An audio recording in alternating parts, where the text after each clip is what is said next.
The interesting thing about Spider-Woman is that a lot of people aren't familiar with the musical because it's been done on Broadway in the early 90s, but a lot of people don't do the musical because of the subject matter. They're afraid of it.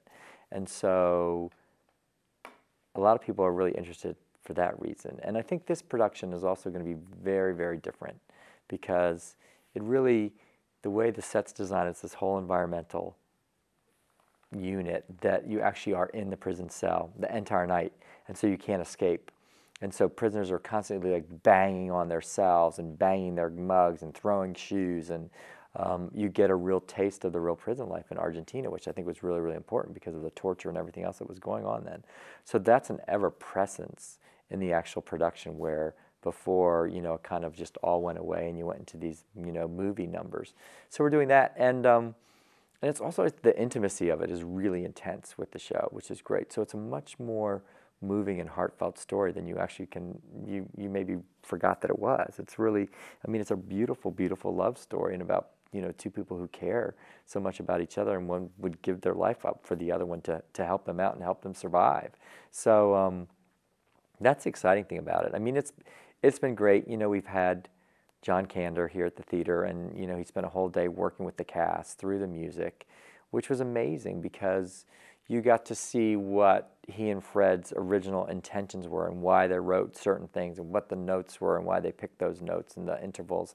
And it was great him hearing it, and he actually made changes to stuff. He's like, you know what, let's change this. I think this would be better if we do it like this now, hearing the show and knowing the show. And so, you know, we were making changes in rehearsal with him of, you know, notes and different stuff, like different harmonies and all kinds of stuff like that. So that was great. I mean, it was a great rush for the cast, and he'll be back again, you know, in a week, and to check in on rehearsals again. So, I mean, it's pretty amazing for, you know, for a company to be able to, you know, have someone like John Kander in the room working with them, basically, you know, on every song that he actually wrote. So it was fantastic. Well, the trickiest thing about the show is the set does have 3 levels of these cells. And so staging it, you know, we've come up with this formula in rehearsal that, you know, if you're on the 2nd floor, you're in the front. If you're on the 3rd floor, you're in the back. And the 1st floor is the forefront. So depending on where you're standing, if there's people on top of each other in cells, they're totally, you know, there's one person here and one person right behind them, and you go, oh, they're in 3A and this person's in 2A. And that's how you have to do it. So visually, it's a little tough because you're dealing with a set that is almost 30 feet tall, and we're doing it in a flat room. So when we get on the set, it's going to be very challenging. But what's great about it is that there's so many pathways and walkways where people are constantly moving. So there's these 2 guards that are played by Andrew Brownstein and Chris Block, and they're constantly moving. They're constantly checking out the cells just like a guard would in an actual prison. So you really feel like you're in this world. So, you know, right now they're roaming around, and, you know, I mean, I've given them like road maps and go, you start here, you go to 2. And we have the whole thing numbered and system so people know this is where they are. And then when we actually move into the theater, we're going to put signs in the cells that people know, oh, that's 2B, that's, you know, 2D, that's 3A, so people know where they're going. So, but it is, you have to use your imagination and hope that you're making the right choices. And if not, you just adjust when we get in the theater. But it's a little tricky. You know, Kiss of the Spider-Woman came about, I mean, it's interesting because Fred Ebb and I were very good friends. And Fred for years said to me, you need to do Kiss of the Spider-Woman. You need to do Kiss of the Spider-Woman. And I mean, I've always loved the show. I mean, and working on it, you go, it's so good. The story's so great. The book's great by Terrence McNally, and the songs are fantastic. I mean, there's just some amazing songs in there. So, you know, when the whole Kander and Ebb Festival actually came into being, we knew we were going to do the visit, and then we were like, well, let's do, you know, what about Kiss of the Spider-Woman? And that's how it kind of came about, which is great. I mean, and it also fits in, I think, what Signature does. I mean, it's we take musicals that are not mainstream, we reinvent them, which is totally what we're doing with Kiss of the Spider-Woman. It's not the glossy Broadway production. It's really gritty. It's, you know, there's a lot of blood in the show from prisoners being beaten up, which isn't scary. We're just trying to make it real so people get the real experience, which is great. And, you know, you've got, you know, people dancing in boots. They're not in dance shoes, you know, or capezios or anything like that. You know, the prisoners are all dancing in their boots. So it feels like it's totally what Signature is and should be.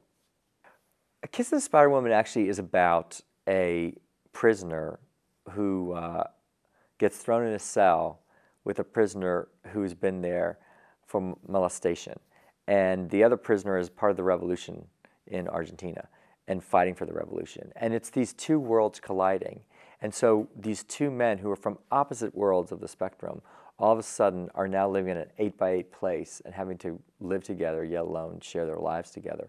And it's all about actually understanding the other person and understanding the worlds that they come from, appreciating those worlds, and then ultimately helping each other to survive and how they do survive, and giving one's life for the survival of the other, where their friendship really becomes a deep, loving friendship that they end up doing anything, and that includes, you know, one of them getting killed for trying to actually save this guy's life. So it's about family, it's about revolution, it's about the system, and it's also about power and greed, which is really interesting because you look at the social class systems and it deals with that. So it has a little bit of everything, but it's at heart, it's about the human condition and the human connection between these two people and how they grow to understand each other, appreciate each other, and really become the best friends. And what's interesting is, you know, people say, who's the Spider-Woman? What is the Spider-Woman? And actually, you know, the Spider-Woman is a character that Melina brings to life. And her name's Aurora, and she's starred in these films. And he makes up movies that she should star in his mind to survive the prison life. So he makes up these fanciful movies that are just, you know, so out there and saying, you know, what his philosophy is, and if she was starring in it, this is what her number would be. So there are these great fantasy musical theater sequences. And the other thing she does, though, become is the kiss of death, because she did one movie in her career where she actually kissed a young child and the child died, and all of a sudden he realizes if you get kissed by her, you're going to die. And so there's a fear of that side of her when you see her not in the movie sequences, and all of a sudden he feels her haunting his soul, the world that he's in. He knows the kiss of death is around the corner. So there's with that, it's scary for him as well, and he knows that that is just like a predator constantly in this world, and he just does not know when it's going to bite. And so she's a great character because she has the best of both worlds. Well, I mean, Kiss of the Spider-Woman actually is a very big show for Signature. There's 14 in the cast, 10 in the orchestra, and then you look at all the people behind the scenes. We've had 12 people building the set. We have 7 people on the running crew, and that's what it takes just to do the show every single night. And then that's not including the marketing team that we have working on the show, as well as the development side of you know, getting funders to help support the show. And it is because the theater is only 280 seats. So the fact that you know, the ticket income is never going to cover the cost of doing a musical this big, as well as having an orchestra like that. And I am really a firm believer that if you're going to do a musical, you should not do a musical with, you know, piano, bass, and drums, unless it's, you know, that's what the world it is. If you're going to do a real musical, Broadway musical, you need to have the musicians there to actually support the voices. I mean, they're a character in the play as well. And that's something that we really thrive at doing here at Signature. We do first-class work with real orchestras, not just, you know, 5 pieces in the band.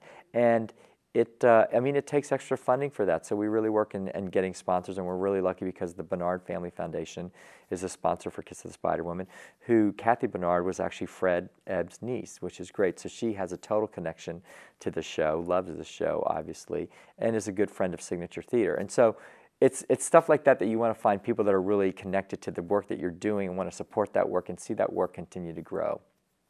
And so, you know, this spring, Signature's doing this big Cantor and Ebb celebration here at the theater, and it's really exciting because we've got 3 main musicals, Kiss of the Spider-Woman, The Happy Time, and The Visit. And we've got great people that are doing all those shows, from Cheetah Rivera and George Hearn. We've got Will Chase and Natasha Diaz and Hunter Foster and David Margolis, and I mean, it's really exciting. And then we also have cabarets. We have Karen Akers coming to do her show that she did in New York at the Carlisle up there, all on Cantor and Ebb. And we've got a gallery of Cantor and Ebb memorabilia. We've got a dance concert with dancing to a contemporary dance concert, dancing to Cantor and Ebb. So it's a real eclectic mix, really, for 4 months to celebrate the work of Cantor and Ebb. And I really felt, You know, they are giants in the American musical theater, and they really deserve something that was of this stature. You know, it's kind of amazing that they have 2 shows running on Broadway, and they're going to have, you know, these 3 shows running here, and it's really great. I mean, we can all hope that, you know, our work is that, you know, alive when we're, you know, in our 70s and 80s, that is really supportive of that. And so it's a very exciting time, and what's been really fantastic about it is that the shows that we're doing is The Happy Time is a forgotten musical, Kiss of the Spider Woman is a musical that isn't done very often, and then a brand new musical, The Visit, based on the play. So we've got the best of Cantor and Ebb, which is great, and it's really going to give people a great taste of their work and a real appreciation of what they have done and contributed to the American musical.